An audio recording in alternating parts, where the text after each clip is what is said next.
Hello everyone. तो बीडीटीएच के पिछले नोवेल पार्ट में हमने देखा था जियान जैसे ही ड्रैगन स्लिंग सॉर्ड से नॉर्दर्न ड्रैगन के ऊपर हमला करता है उसका हाथ कट जाता है। उसके बाद वो सॉर्दर्न और वेस्टर्न ड्रैगन किंग को भी बहुत ही ज्यादा घायल कर देता है। एंड में नॉर्दर्न ड्रैगन किंग इन दोनों को पकड़कर वहाँ से छूमंतर हो जाता है और इधर बहुत ही ज्यादा बैटल को झेलने के बाद जियान बेहोश होकर जस्ट नीचे गिरने ही वाली होती है। शोयान जाके उसको अपने बाहों में ले लेता है। अब जैसे ही जियान रिकवरी होती है शोयान भी बेहोश हो जाता है। अब जियान शोयान को पकड़ते हुए नीचे ड्रैगन मेन हॉल की तरफ लाता है। मुझे तो लग रहा था प्रीवियस पार्ट में इन दोनों के बीच में कोई बेहोश होने का कंपटीशन चल रहा था। खैर छोड़िए ये सब। उसके बाद हमारी जियान अपने बाकी के कुछ ईस्टर्न ड्रैगन आइलैंड के मैटर को रिजॉल्व कर लेती है, जिसके बाद ईस्टर्न ड्रैगन आइलैंड अपने रिकूपरेट मोड पर एंटर कर जाती है। अब यहीं से स्टार्टिंग होती है बैटल थ्रू द नोवेल का आगे का नोवेल एक्सप्लेनेशन पार्ट। और इस टाइम के दौरान हमारा शोयान भी अपने रिट्रीट को अनाउंस करके एक शांत सी माहौल पर चला जाता है, क्योंकि शोयान को सही से पता है ये तीनों ड्रैगन किंग ने उसको जिस तरीके से डैमेज किया है उसको अगर शोयान अच्छे से रिकवर नहीं करेगा तो फिर इन फ्यूचर उसके बॉडी में कुछ छुपे हुए इंजुरीज रह जाएंगे। अब हमें दिखाया जाता है एक शांत सी कमरे का, और उस कमरे के बीचों बीच एक स्टोन के ऊपर शोयान बैठा हुआ था और उसकी आंखें बंद होती है और उसकी चारों तरफ एक टेंस एनर्जी डांस कर रहा होता है। अब शोयान जब जब सांस लेता था ये एनर्जी एक साइकिल को कंप्लीट करते हुए उसके बॉडी के अंदर घुस जाता था। अब इसे देखते देखते 10 दिन बीत जाते हैं और इस 10 दिन के दौरान शोयान का वो अंदरूनी चोटें धीरे धीरे रिकवर होने लगता है, लेकिन फिर भी शोयान अपनी जगने की साइन को सो नहीं कर रहा था। और शोयान के बॉडी के अंदर जब जब उसका हार्ट धड़कता था उसके अंदर हमें एक पर्पल रेड ब्लड के ट्रेस को अपीयर होते हुए दिखाया जाता है, और ये ब्लड का हल्का सा ट्रेस उसके हार्ट से बाहर आकर पूरे बॉडी में फैलने लगता है, और ये पर्पल रेड ब्लड उसके जितने भी वेन में पास होती है वो इंस्टेंटली खोलने लगती है। लेकिन शोयान को भी इधर पता नहीं होता कि आखिर ये उसके साथ हो क्या रहा है।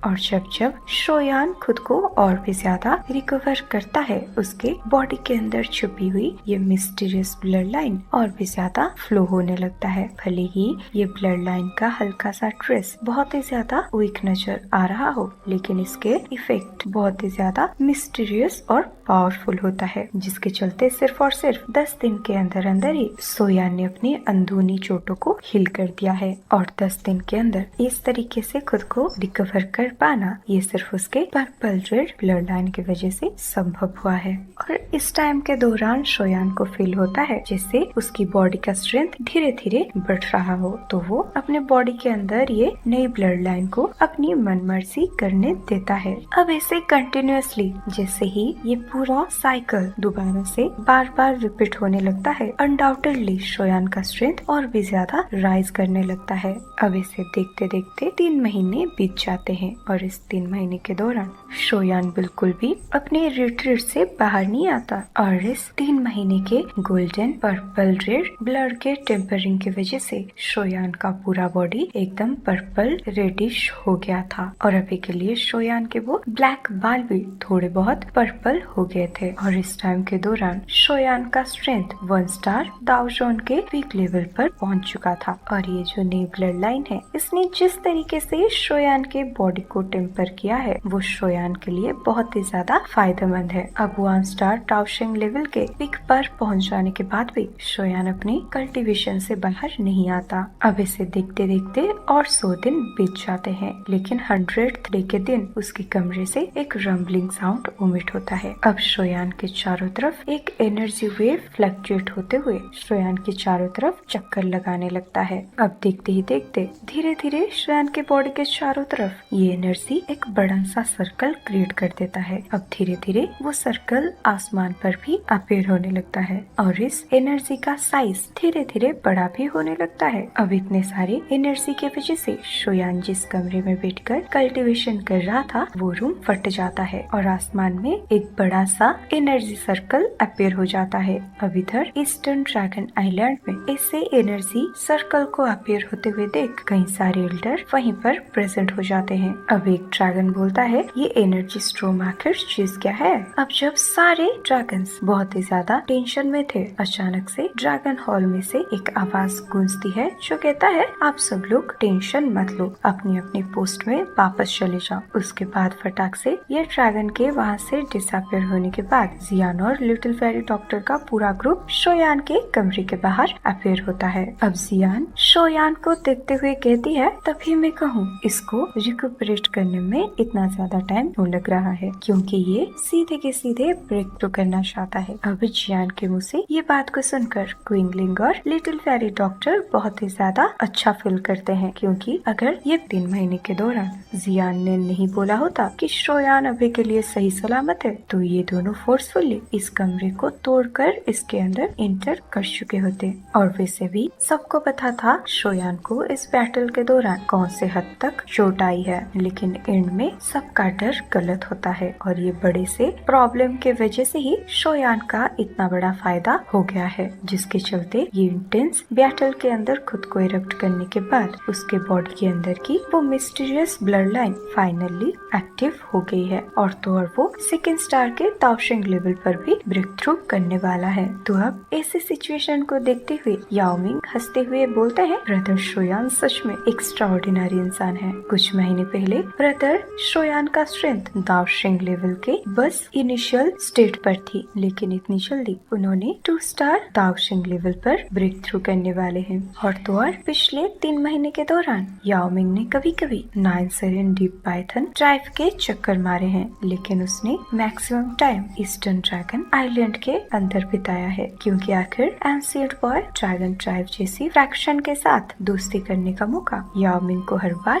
नहीं मिलने वाला है। तो नेचुरली याओ मिंग को हर एक अपॉर्चुनिटी का फायदा उठाना है और अभी के लिए जियान के रूल के अंदर पूरा का पूरा ड्रैगन आइलैंड यूनिफाई होने की साइन को शो करने लगी है। अब जब बाहर सब शोयान के टेरिफाइंग स्ट्रेंथ के बारे में बात कर रहे होते हैं, हमें दिखाया जाता है वो एनर्जी थंडर का अमाउंट और भी ज्यादा हाई हो जाता है। एंड में जाकर ये थंडर एनर्जी एकदम पानी की तरह ट्रांसफर हो जाता है। अब ये पूरा पानी एक साइक्लोन की तरह घूमने लगता है। अब ग्रेजुअली ये सारे पानी के बूंदों में से ऐसी एनर्जी बाहर आती है जिसको सेंस करके कई एक्सपर्ट्स का एक्सप्रेशन चेंज हो जाता है। इसी टाइम पर हमें दिखाया जाता है शोयान, जो कि इतने दिनों से बिल्कुल भी हिला नहीं था, वो अचानक से अपने आँखों को खोल लेता है। अब उसके आँखों से 2 पर्पल लेजर लाइट बाहर आती है। अब ये पर्पल रेड एनर्जी का पिलर्स आसमान की तरफ शूट होता है। तब ईस्टर्न ड्रैगन आइलैंड के अंदर एंशिएंट बॉय ड्रैगन ट्राइब के सारे मेंबर्स एक अजीब सी ब्लड लाइन प्रेशर को सेंस करने लगते हैं। अब इसे प्रेशर को सेंस करके एंशिएंट ड्रैगन बॉय के बहुत सारे एल्डर बहुत ही ज्यादा सरप्राइज हो जाते हैं और वो कहते हैं, ये ड्रैगन एम्परर ब्लड लाइन है, लेकिन आखिर ये ब्लड लाइन इसके बॉडी में कैसे अपीयर हुआ? वहीं पर जियान, जो कि आसमान पर खड़ी हुई थी, वो भी सरप्राइज हो जाती है, क्योंकि वो शोयान के बॉडी में से एक फैमिलियर ओरा को सेंस कर पा रही थी। अब कुछ हाई लेवल के एल्डर्स बोलते हैं, ये dragon phoenix blood line strength है और तो और ये ब्लड लाइन के अंदर और भी कुछ एनर्जी मिली हुई है। नेचुरली इन लोगों को पता नहीं होता शोयान का ब्लड लाइन शाओ क्लैन के ब्लड लाइन, वू क्लैन के ब्लड लाइन और ड्रैगन फोनिक्स ब्लड लाइन का मर्जर है और इसी रीजन के वजह से इसके अंदर ड्रैगन फोनिक्स का एक फ्रेगमेंट प्रेजेंट है। लेकिन इधर शोयान को इन सारे बंदों के बातों में कुछ भी फर्क नहीं पड़ता। अब अचानक से वो अपने मुंह को खोल देता है। अब सब देखते हैं आसमान में प्रेजेंट हुआ वो साइक्लोन धीरे धीरे एक वाटर पिलर में ट्रांसफर होकर शोयान के मुंह में एंटर करने लगता है। अब ये एनर्जी लिक्विड की आखिरी बूंद जैसे ही शोयान के मुंह में एंटर करता है, वो कोल्ड जेड जिसके ऊपर शोयान बैठा हुआ था वो एकदम से बैंग साउंड के साथ एक्सप्लोड हो जाता है और इस टाइम पर शोयान के बॉडी से एक एक्सट्रीमली फ्राइटनिंग ऑरा फैलने लगता है, जिसने की पूरे ईस्टर्न ड्रैगन आइलैंड को कवर कर लिया था। और इस फ्राइटनिंग ऑरे को सेंस करके जियान के ग्रुप फाइनली रिलीफ फील करता है और वो सब बहुत ही ज्यादा खुश भी हो जाते हैं। अब सीन चेंज होकर आता है शोयान के ऊपर, जो कि अपनी जगह से फाइनली खड़ा हो गया था। अब वो जैसे ही अपने दोनों हाथों को क्लेंच करता है, वो सेंस करता है कि लाइटनिंग स्पीड से उसके बॉडी के अंदर एक एक्सट्रीमली पावरफुल फोर्स मिल रही है। अब अपनी बॉडी के अंदर की इसी कंडीशन को सेंस करने के बाद उसका फेस एकदम से खुशी से भर जाता है। और क्योंकि पिछले कुछ महीनों से उसके बॉडी के अंदर की ये मिस्टीरियस न्यू ब्लड लाइन उसको टेम्पर करती आ रही है, तो अभी के लिए शोयान का फिजिकल बॉडी का स्ट्रेंथ कोई भी एंशिएंट ड्रैगन बॉय से कमजोर नहीं है। अब शोयान का हाथ धीरे से अपने ही हार्ट को टच करता है और शोयान कहता है, भले ही ये एक डिजास्टर हो, लेकिन इसने मेरा बहुत ही ज्यादा फायदा कर दिया है। इसी टाइम पर शोयान को देखकर याओ मिंग हंसते हुए बोलते हैं ब्रदर शोयान, मुबारक हो, तुमने कुछ ही महीनों में फिर से ब्रेक थ्रू कर लिया है। सच में इसी ट्रेनिंग स्पीड की वजह से मुझे भी शर्म आ रही है। ये सुनकर शोयान हंसते हुए पूछता है, आखिर मुझे रिट्रीट में गए हुए कितना टाइम हो गया है। ये सुनकर लिटिल फेरी डॉक्टर एक क्यूट सी स्माइल के साथ बोलती है, तुम्हें रिट्रीट में जाते हुए करीब करीब 100 दिन से भी ज्यादा हो चुका है। अब इसी बात को सुनकर शोयान बहुत ही ज्यादा सरप्राइज हो जाता है, लेकिन अब वो अचानक से चौकन्ना होकर बोलता है, क्या अलायंस से कुछ भी खबर आई है? ये सुनकर लिटिल फेरी डॉक्टर सीरियस होकर बोलती है, हाँ, मैं कुछ दिन पहले कुछ न्यूज मिली है और उसको मास्टर याओलाओ ने भेजा है। दरअसल वो चाहते हैं तुम जल्द से जल्द फॉलन स्टार पवेलियन पर लौटो और प्यूरिफाइंग डेमोनिक लोटस फ्लेम बहुत जल्द जन्म लेने वाला है। और लगता है ये हॉल ऑफ सोल ने पहले से ही एक्शंस लेना स्टार्ट कर दिया है और अभी के लिए सिचुएशन को देखकर तो ऐसा लग रहा है जैसे इस प्यूरिफाइंग डेमोनिक लोटस को वो लोग अपने अगला टारगेट बना रहे हैं। ये सुनकर शोयान अपने सर को हिलाते हुए सोचने लगता है, सही बात है, टाइम के हिसाब से अब प्यूरिफाइंग डेमोनिक लोटस कभी भी अपीयर हो सकता है और ऐसी हेवनली फ्लेम को हासिल करने के लिए ये हॉल ऑफ सोल कुछ भी कर सकते हैं। आखिर वो प्यूरिफाइंग डेमोनिक लोटस जैसे डिवाइनिक चीज को अपने हाथों से कैसे जाने दे सकते हैं? अब शोयान फटाक से कहता है, अगर ऐसी बात है तो फिर चलो हम आज के आज फॉलन स्टार पवेलियन वापस लौटते हैं, क्योंकि मुझे फॉलन स्टार पवेलियन लौट के ये प्यूरिफाइंग डेमोनिक लोटस के लिए कुछ तैयारियां करनी पड़ेंगी। अब शोयान के मुँह से ये सारी बातों को सुनकर जियान स्माइल करते हुए बोलती है, क्या तुम सब लोग दोबारा से सेंट्रल प्लेस लौटने वाले हो? और अगर ऐसी बात है, इस बारी मैं तुम लोगों के साथ लौटने वाली हूँ। ये सुनकर शोयान सरप्राइज होते हुए बोलता है, क्या तुम भी हमारे साथ जाओगे? लेकिन तुम्हारे ड्रैगन आइलैंड को इस वॉर का एक्सपीरियंस करे हुए ज्यादा टाइम नहीं हुआ है, तो अगर तुम आइलैंड से बाहर जाते हो तो शायद वो तुम्हारे लिए सही नहीं होगा। दरअसल मैं आप सबको बता दूं, जियान शोयान को प्यूरिफाइंग डेमोनिक लोटस को हासिल करने में हेल्प करना चाहता है, क्योंकि अगर शोयान के साथ एक 4 स्टार दाओशिंग क्लास का एक्सपर्ट रहेगा तो फिर बिना डाउटली शोयान का सक्सेड होने का चांसेस बढ़ जाएगा। लेकिन बस बात ऐसी है कि अभी के लिए ईस्टर्न बॉय ड्रैगन आइलैंड का माहौल कुछ अच्छा नहीं है, लेकिन फिर भी जियान बोलती है, तुम चिंता मत करो शोयान, ये सब परेशानी की बात बिल्कुल भी नहीं है, क्योंकि तीनों ड्रैगन किंग्स मेरे द्वारा बहुत ही गंदे तरीके से इंजर्ड हो चुके हैं और वेस्टर्न और साउदर्न ड्रैगन के क्रिपल हो चुके हैं, तो उनको अपने स्ट्रेंथ को रिकवर करने में बहुत ही ज्यादा टाइम लगने वाला है। तो इस टाइम के दौरान ईस्टर्न ड्रैगन के सारे एल्डर्स मेरे मामलों को अच्छे से संभाल लेंगे। आखिरकार तुमने मुझे हेल्प करने के लिए इतना दूर आए, तो फिर मैं ये एहसान को भूल कैसे सकती हूँ? ये सुनकर शोयान भी मन ही मन सोचता है, अगर जियान मेरे साथ जाएगी तो मेरा काफी हेल्प हो जाएगा, क्योंकि अभी के लिए हॉल ऑफ सोल मुझे बिल्कुल भी अंडर एस्टिमेट नहीं करने वाला और ये प्यूरिफाइंग डेमोनिक लोटस के लिए भी वो लोग अपने पावरफुल एक्सपर्ट्स को डिस्पैच करेंगे। तो अगर इस टाइम पर जियान मेरे साथ रहती है तो मेरा काफी बड़ा हेल्प हो जाएगा। तो ये सब सोचने के बाद शोयान भी अपने सर को हाँ में हिला देता है। अब ये सुनकर जियान भी फटाक से कहती है, तो हम कब जाने वाले हैं? अब जियान के मुंह से ऐसी बातों को सुनकर शोयान मन ही मन सोचने लगता है, शायद जियान ये ड्रैगन आइलैंड में ज्यादा टाइम रुकने की वजह से बहुत ही ज्यादा इरिटेट हो चुकी है, तो वो शायद इस टाइम का फायदा उठाकर यहाँ से बाहर जाना चाहती है। लेकिन बात चाहे जैसी भी हो, शोयान भी कहता है ईस्टर्न ड्रैगन आइलैंड के सारे मैटर रिजॉल्व हो चुके हैं, तो अगर हम आज निकल जाते हैं तो हमारे लिए काफी अच्छा होता। और ट्राइबल चीफ याओ मिंग अपने 9 सेरेन डीप ग्राउंड पाइथन पर वापस लौटो, तो आप प्लीज काइलिन की हेल्प करना। और हाँ, ये हेवन फोनिक्स डिमन ट्राइब के हॉस्टेजेस में से हम पहले जियोफेंग को ही रिलीज करेंगे, वरना एंजाइटी की वजह से वो फोनिक्स ट्राइब कुछ भी कर सकता है। और इस टाइम के दौरान क्यूफंग और यंगफंग यही ईस्टर्न ड्रैगन आइलैंड में कैदी बन के रहेंगे। अब इसी टाइम पर शोयान याओमिंग को घूरते हुए सोचने लगता है कि भले ही याओमिंग काफी ज्यादा स्ट्रॉन्ग है, लेकिन उन्हें अपनी ट्राइब की ट्राइबल चीफ पोजीशन अभी हाल ही में मिली है। अब क्योंकि उसके बाद तुरंत ही उन्होंने हेवन फोनिक्स डेमन ट्राइब को ऑफेंड कर दिया है, तो उनके लिए अपने ट्राइब से लंबे टाइम तक दूर रहना सही नहीं है। इस वजह से मुझे इनसे हेल्प नहीं मांगना चाहिए। और उधर याओमिंग भी वही चीज को समझने के बाद हंसते हुए शोयान को ग्रेट करते हैं और कहते हैं अगर ऐसी बात है तो फिर मैं उम्मीद करूंगा ब्रदर शोयान आपका जर्नी स्मूथ रहे। अब शोयान टाइम को बिना गवाए अपने हाथों को वेव करते हुए एक स्पेशल टनल क्रिएट कर देता है और उसके अंदर एंटर कर जाता है। उसके बाद लिटिल फेरी डॉक्टर, क्विंगलिंग और बाकी के उसके सारे दोस्त उसके अंदर एंटर कर जाते हैं। अब एंड में जियान भी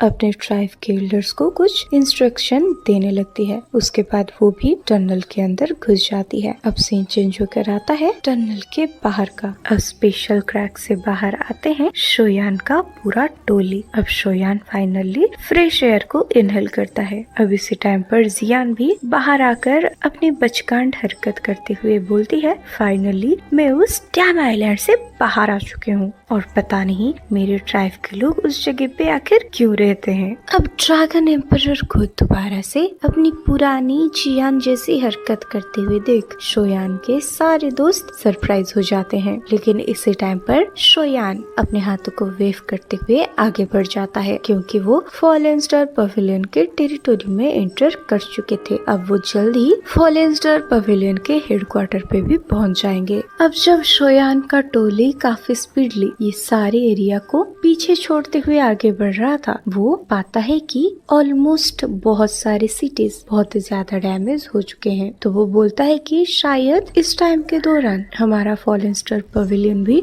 बहुत सारे खतरों का सामना कर रहा था। अब सीन चेंज होकर आता है फॉलन स्टार पवेलियन के मेन हॉल के ऊपर, जहाँ पर प्रेजेंट होते हैं मास्टर याओलाओ, एंसेस्टर होयान और पिल टावर के फर्स्ट एल्डर और साथ ही साथ और भी कुछ एल्डर्स वहाँ प्रेजेंट थे। लेकिन अभी के लिए उन सब के फेस में बहुत ही टेंशन भरा हुआ था। इसी टाइम पर मास्टर याओलाओ बोलते हैं हमारे लाइनअप के 300 इम्पोर्टेंट सिटी में से आधे सिटी के ऊपर हमला हो चुका है। हालांकि भले ही ये अटैक को देखकर ऐसा लग रहा हो ये अलग अलग फ्रैक्शन से हो रहे हैं, लेकिन इन सब के पीछे हमारा एक कॉमन एनिमी है और वो है हॉल ऑफ सोल। और हमें पिल टावर से भी न्यूज मिला है कि हाल फिलहाल अल्केमिस्ट के ऊपर स्नेक अटैक्स बढ़ गए हैं और ऐसे स्नेक अटैक्स की वजह से कई सारे अल्केमिस्ट चुपचाप से गायब भी हो रहे हैं। और ये बात सुनकर हम सबको तो पता लग ही रहा होगा इन सब के पीछे किसका हाथ है। अब एंसेस्टर हुयुआन गुस्से भरी आवाज में कहते हैं ये हॉल ऑफ सोल की बंदे और भी ज्यादा एरोगेंट होते जा रहे हैं। ये सुनकर साइड में बैठे हुए पिल टावर के फर्स्ट एल्डर चिल्लाकर बोलते हैं ये हॉल ऑफ सोल के घटिया मेथड्स की वजह से कोई शांत इंसान भी फ्यूरियस फील करेगा। इसी टाइम पर मास्टर याओलाओ बोलते हैं लेकिन अच्छी बात तो ये है हमने पहले से ही अपने गार्ड्स को रेडी रखा था जिसकी वजह से हमारा ज्यादा नुकसान नहीं हुआ। लेकिन बाहरी दुनिया जानता है कि ये हॉल ऑफ सोल ने हमारे स्काई मेंशन अलायंस को एकदम मिस में बदल दिया है और साथ ही साथ हमारे एक्सपर्ट्स अभी के लिए थक चुके हैं और जो कुछ न्यूट्रल एक्सपर्ट्स हमारे साथ ज्वाइन करने वाले थे वो हॉल ऑफ सोल के ऐसे मेथड्स की वजह से इस तरीके से हिल चुके हैं कि अब उनके चेहरे पे हेजिटेशन हेजिटेशन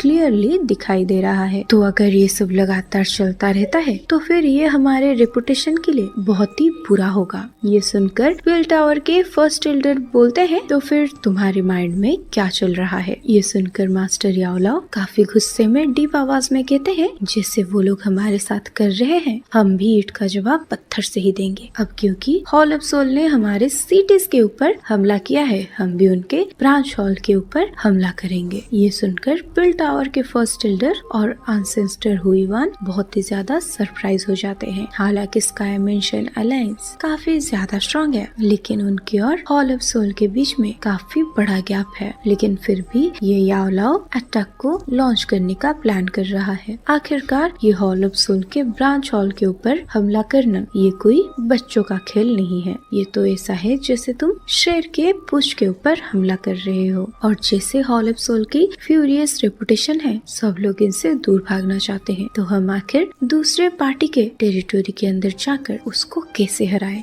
तो गाइस, आगे जाकर आखिर मास्टर याओलाओ की टोली ये हॉल ऑफ सोल के ऊपर हमला कर पाएगा भी या नहीं, या फिर कुछ और ही हो जाएगा, वो तो हमें नेक्स्ट पार्ट में ही पता चलेगा। क्योंकि आज यहीं पर ही खत्म होता है बैटल थ्रू दी हेवन का आगे का नोवेल एक्सप्लेनेशन पार्ट। और गाइस, ज्यादातर कमेंट में लोग ये बोल रहे हैं कि आप टाइम को थोड़ा सा एक्सटेंड करो। गाइस, मैं ट्राई तो कर रही हूँ, लेकिन साथ में मैं पढ़ भी तो रही हूँ ना। तो एक बार ही एग्जाम खत्म हो जाने दो, फिर आई स्वेयर मैं 30 मिनट्स के वीडियो जरूर डालूंगी। बस मुझे थोड़ा सा टाइम दीजिए। तब तक के लिए आप लोग ऐसे ही हंसते रहिए, मुस्कुराते रहिए और मेरे चैनल के वीडियोस को एंजॉय करते रहिए। बाय।